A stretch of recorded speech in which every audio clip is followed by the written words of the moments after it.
Pourquoi la Chine va faire augmenter la valeur des crypto-monnaies en 2018? Début février 2018, on a appris qu'après avoir interdit les ICO, la Banque populaire de Chine a durci le ton en bannissant toutes les plateformes d'échange de crypto-monnaies, aussi bien locales qu'étrangères.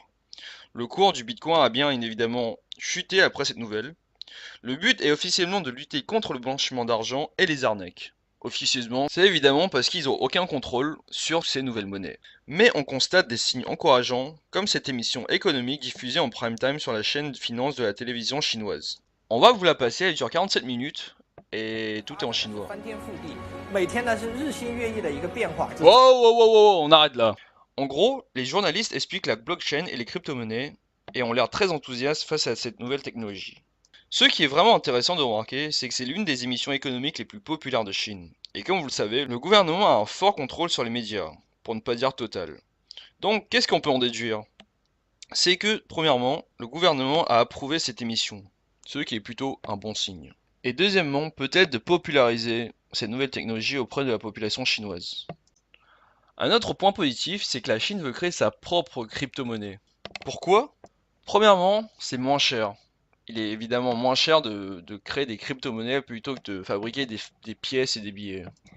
Ensuite, c'est beaucoup plus fiable. Il est également possible de tracer la provenance pour lutter contre la corruption et les blanchiments d'argent. Bien entendu, leur monnaie ne sera pas décentralisée, faut pas déconner non plus, c'est la Chine. Dernière bonne nouvelle, le nouveau président de la Banque populaire de Chine, Yi Gang, est un grand fan des bitcoins.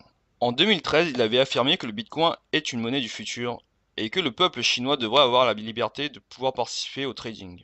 Cependant, la Banque centrale ne reconnaît toujours pas le bitcoin comme étant un moyen de paiement, mais elle reste attentive à l'évolution de la technologie. On trouve de plus en plus de discussions au sujet de la Chine et des crypto-monnaies sur le site Quora, comme par exemple, est-ce une bonne chose que la Chine s'intéresse à la technologie de la blockchain et veuille créer sa propre crypto-monnaie? La réponse est oui!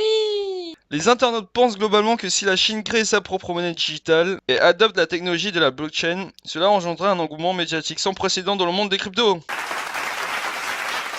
En conclusion, malgré que la Chine s'oppose toujours au Bitcoin et aux autres cryptos, on assiste à une volonté d'assouplissement de sa part. Et c'est une excellente chose pour nous. Merci, on fera une vidéo si on dépasse les 15 vues. Après on fera 16, 17, 18, enfin tous les chiffres impairs jusqu'à 22.